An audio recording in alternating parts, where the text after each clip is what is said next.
In the world of Diablo, angels and demons fight for control in the eternal conflict. Let's just say the world isn't full of sunshine and rainbows. So stay a while and listen. I'm Jason with Curse, and let's talk Diablo 4. Now there's a wide variety of characters in the Diablo franchise. Anything from the forces of heaven and hell to the Nephilim, regular humans, and maybe even a few gods. But in a sequel Diablo 4 game, which characters could we hope to see? First, and perhaps one of the most well-known yet mysterious entities, is Trag'Oul.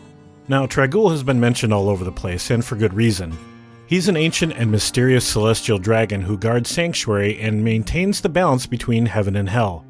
His teachings also inspired Rathma and the rest of the necromancers to maintain this balance. His power also fuels all of the necromancer spells. In addition, while he is responsible for Sanctuary, there exist other guardians of unknown worlds. These other guardians stop Trag'Oul from interfering in the Sin War, warning him that his interference would risk all of creation. Who are these other guardians, and just how big is creation as a whole? Up next, we have another godlike deity, Zay, the exiled trickster god of Xiansai.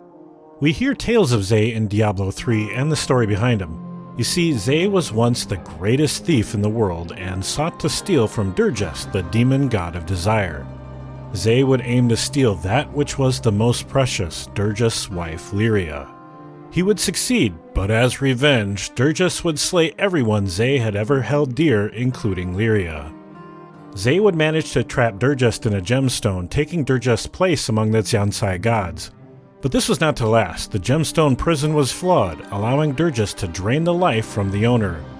At last, Zay could not bear the burden any longer and would cast off his divinity, becoming an old man. It just so happens to be an old man telling us this story, covetous Shen. He then asked the Nephilim to follow him and find the fabled jewel prison of Durgest. His story was at least somewhat true, though Durgest had already escaped. But no matter how many times the Nephilim confronts Shen, he never confirms or denies that he is Zay. Also, we really have no idea of the power of these other divine beings. We're quite used to the idea of heaven versus hell and where the Nephilim lie in the scale, but how powerful would a god be?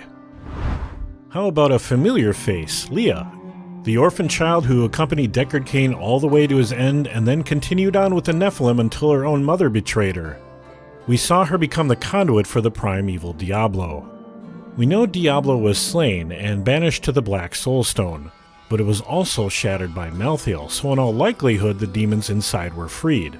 However, her parents were Adria, who was a witch, and Aiden while he was possessed by Diablo himself. We know she has demonic powers, but is it possible that her soul was also bound inside the Soulstone? She should be half demon, and demons do regenerate in the burning hells after all. Sanctuary is full of magic and the impossible. Might we see our cheerful friend again?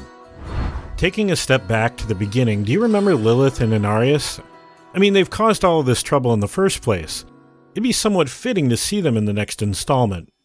We are unsure of the status of Lilith. Inarius had banished the Succubi Queen from Sanctuary just before the destruction of the World Stone, so it's not unlikely that she's still around somewhere. Inarius, however, has had a bit of a rough time since his defeat at the hands of Odyssean. After the fight, both the High Heavens and Burning Hells would convene to decide the fate of humanity, Sanctuary, and Inarius. In exchange for Mephisto's agreement for Hell to abstain from interfering in Sanctuary, the Heavens gave Inarius to Mephisto. You know, that same Mephisto who happens to be the Lord of Hatred? Yeah, he bound Inarius in great chains, tearing the wings from his back, stretched his skin with hooks, tore his eyelids from his face, and so on. Inarius isn't having a great time right now. That part about Lilith being Mephisto's daughter was probably something he should have taken into consideration before running off to create Sanctuary and the Nephilim with her. But perhaps Lilith still feels something for Inarius and would seek to spare him from her father's torture. They were happy together once. Could they be some kind of wild card in the next installment? And finally, we could never forget our dear friend Deckard Cain. He's been with us since the beginning, sharing his wisdom and forcing us to endure his catchphrase, "Stay a while and listen." Now, we saw him last as he was placed upon a funeral pyre. It was a touching moment of Leah and Tyrael paying their final respects. But Blizzard really likes to hide snippets of things in their other games. Overwatch in this case holds an interesting Easter egg on the Route 66 map. In the diner spawn location, you can see a check bearing the date of Diablo 3's release, May 15, 2012. Handwritten text of "Delicious, Deckard Cain." Upon further inspection, however, it has a barcode, and when that barcode is made into plain text, it reveals the simple message of "Cain lives." Now, we can only speculate what this means. Taken at face value, it could be that Deckard Cain's story isn't quite over just yet. Hey, if you're interested in content like this, keep an eye out here for more. If you have a favorite character that didn't get mentioned here, let us know in the comments below.